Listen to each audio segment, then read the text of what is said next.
अस्सलामुअलैकुम viewers, welcome back to another vlog. आप देख रहे हैं इकराज़ व्लॉग। कैसे हैं आप सब? उम्मीद करती हूँ आप सब ठीक होंगे, अपने घरों में शाद आबाद होंगे, अपनी ज़िंदगी अच्छे तरीके से एंजॉय कर रहे होंगे। आज मैंने सोचा कि अपना घर दिखाते हुए मैं अपने व्लॉग की शुरुआत करूँ। ये मेरा छोटा सा घर है, ये मेरा हॉल है। यहाँ हम रात को चारपाइयाँ डालकर सोते हैं। यहाँ कूलर पड़ा है। ये हमारा सेहन है। बहुत ही छोटा सा घर है, लेकिन अल्लाह ताला का शुक्र है कि खुशियाँ बहुत हैं माशाल्लाह। अल्लाह ताला नज़र बद से बचाए। पहले मैं सोचती थी कि व्लॉग बनाने के लिए बहुत ही अच्छा घर होना चाहिए, बहुत ही अच्छा किचन होना चाहिए, बहुत ही अच्छी अच्छी किचन की चीज़ें होनी चाहिए, तब आपका व्लॉग लोग देखते हैं। लेकिन फिर मैंने सोचा कि जैसे हैं वैसा ही अपने आप को दिखाना चाहिए। व्लॉग का असल मकसद ही यही होता है कि आप जो हैं वही आप दूसरे को दिखाएं, ताकि लोग आपसे रिलेट कर सकें। अब देखते हैं मेरी ये बात कितनी सच साबित होती है, कितनी झूठ, कि लोग किस चीज़ को पसंद करते हैं, किस चीज़ को नहीं। मेरा ये व्लॉग शाम का है। मैंने घर की सफाई करने के बाद फ्रेश होकर बच्चों को पढ़ाया। मेरे पास बच्चे सपारा पढ़ने के लिए आते हैं, तो मैंने उनको पढ़ाया। उनको पढ़ाने के बाद फिर की नमाज़ पढ़ने के बाद मैं किचन में आई हूँ। टाइम बहुत ही थोड़ा था, क्योंकि इनके बाबा भी दुकान से वापस आ जाते हैं। उनको फ़ौरन आते ही खाना चाहिए। दोपहर को अक्सर वो खाते हैं, अक्सर नहीं खाते, इसलिए मुझे खाना जल्दी तैयार करना था। आज मैं बनाने लगी थी कद्दू गोश्त। कद्दू माशाल्लाह ऐसी सब्ज़ी है ना कि आप इसको कुछ भी बनाएं, ये बहुत ही मज़े का बनता है। आप इसके साथ टिक्कियाँ बनाएं, आप इसके साथ कोफ्ते बनाएं, आप इसको ऐसे ही बनाएं, इसका रायता बनाएं, कद्दू गोश्त बनाएं।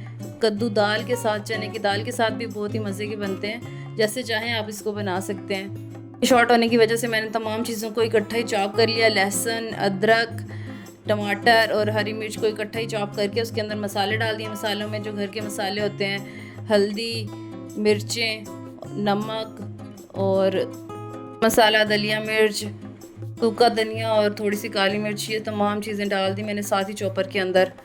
अब मैंने लिए 3 प्याज। मैंने अब प्याज को काटना है, तो मैंने कहा चलो साथ साथ आपके साथ गपशप भी होती रहे, साथ साथ जो है वो कद्दू गोश्त भी तैयार हो जाए। घर की बात हो रही थी। घर कैसा भी हो, औरत के लिए वो उसका घर जन्नत होता है। अगर उसके अंदर खुशियाँ हो, उसके लिए इज्जत हो, तो वो घर उसके लिए जन्नत बन जाता है।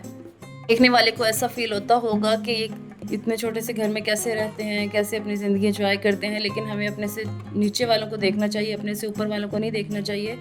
कि जो हमसे नीचे लोग हैं, अक्सर लोग झोंपड़ियों में रहते हैं, अक्सर लोग कच्चे मकानों में रहते हैं, अक्सर लोगों को कोई सहूलत मैसर नहीं होती। हमारे पास माशाल्लाह हर चीज़ है, बिजली, पानी, गैस, फ्रिज, एसी, हर चीज़ मौजूद है। ओवन, ज़िंदगी की हर चीज़ मौजूद है। उसका शुक्र अदा करना चाहिए जो अल्लाह ताला ने हमें नेमतें दी हैं।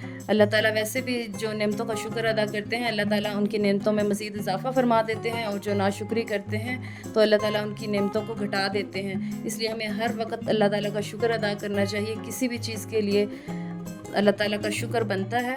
यहाँ मैं प्याज को काट रही हूँ। यहाँ मैं प्याज को थोड़ा मोटा मोटा ही काट रही हूँ, क्योंकि मैंने इसको कुकर के अंदर बनाना है, तो इसलिए मैं इसको थोड़ा मोटा मोटा काट रही हूँ। अब मैं लूँगी कुकर।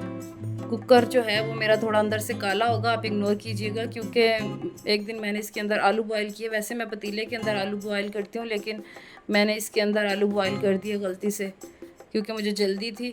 तो अब इसके अंदर ये काला काला निशान पानी के उबलने का बन चुका है। मैंने इसको अच्छे तरीके से मांजा है, लेकिन ये फिर भी काला निशान नहीं जा रहा।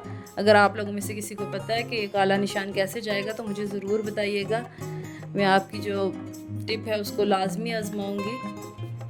अब मैं चूल्हे की तरफ आई और मैंने चूल्हा जलाकर उसके ऊपर कुकर रख दिया। अब हम प्याज को इसमें फ्राई करेंगे। प्याज को हमने अच्छे तरीके से फ्राई करना है। अच्छे तरीके से फ्राई करने के बाद फिर मैं वापस आ गई शेल्फ़ की तरफ।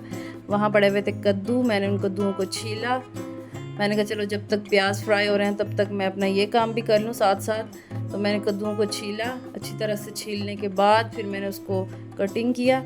कटिंग मैंने उसको इतने छोटे साइज़ में किया, ना इतने बड़े साइज़ में कटिंग किया। मीडियम साइज़ था उसका। आपको दिखाऊंगी कि मैंने किस टुकड़ों में उसको काटा। कद्दू का छिलका रिमूव करने के बाद फिर मैं दोबारा चूल्हे की तरफ गई। मैंने उसके अंदर चम्मच हिलाया प्याज के अंदर, ताकि प्याज नीचे ना लग जाए या जल ना जाए। इस वजह से उसके अंदर भी साथ साथ चम्मच हिलाते रहना है। अब ये देखें, इसके कलर जो है वो ब्राउन हो गया है। अब मैं इसके अंदर चिकन डालूँगी। चिकन डालने के बाद इसको फिर मैंने भूनना है, बहुत ही अच्छे तरीके से भूनना है। ये देखें, आप देख सकते हैं। चिकन अच्छे तरीके से भूनने के बाद फिर मैं इसके अंदर डाल दूँगी जो सारी चीज़ें मैंने चॉप करके रखी हुई थी, और उसके अंदर ही मैंने सारे स्पाइसेस डाली हुई थी, वो सारी चीज़ें मैं इकट्ठी इसके अंदर डाल दूँगी। और फिर उसके बाद इसके अंदर थोड़ा सा पानी डालकर इसको फिर भूनूँगी। ऐसे जैसे देख सकते हैं आप वीडियो में, ये ऐसे हमने कोई भी चीज़ ज़ाया नहीं करनी। हम इसी चॉपर के अंदर डालेंगे पानी थोड़ा सा, और उसको अच्छे तरीके से साफ़ करके हम सालन के अंदर डाल देंगे। हमें कोई भी चीज़ ज़ाया नहीं करनी चाहिए। अल्लाह ताला के रिज़्क़ की कदर करनी चाहिए। अल्लाह ताला ने जो हमें दिया उसका शुक्र भी अदा करना चाहिए। अब इसको हम अच्छी तरह से भूनेंगे, गोश्त की भुनाई करेंगे।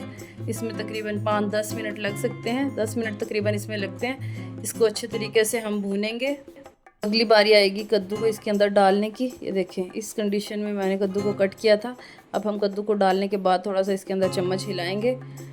उसके बाद फिर हम इसके अंदर तकरीबन 1 गिलास पानी डालकर इसको ढक कर रख देंगे। अच्छा, इसको हम कुकर लगा देंगे, कुकर लगाकर सीटी लगा देंगे। इसको हमने तकरीबन 10 मिनट का टाइम लगाना है। 10 मिनट बाद फिर हम कुकर खोलेंगे। अच्छा, ये बात याद रखिएगा, इसका टाइम हमने तब से काउंट करना है जब सीटी के बोलने की आवाज़ आना शुरू हो। जब सीटी के बोलने की आवाज़ आना शुरू होगी उसके बाद फिर हमने इसका टाइम काउंट करना है। ये मैंने इसके ऊपर सीटी लगा दी। तो आटा भी मेरा गूंदा हुआ नहीं था, तो मैंने सोचा कि जब तक इसको सीटी आ रही है तब तक मैं आटा गूंद लूँ। आटा मैं हमेशा ठंडे पानी के साथ गूंदती हूँ। ठंडे पानी के साथ गूंदने का ये फ़ायदा होता है कि अगर आप फ़ौरन रोटी बनाना चाहें तो इसकी फ़ौरन रोटी बन सकती है। तो और आटा भी बहुत अच्छे तरीके से गूंदा जाता है। आप भी ठंडे पानी के साथ आटा गूंद के देखिएगा और मुझे दुआएं दीजिएगा।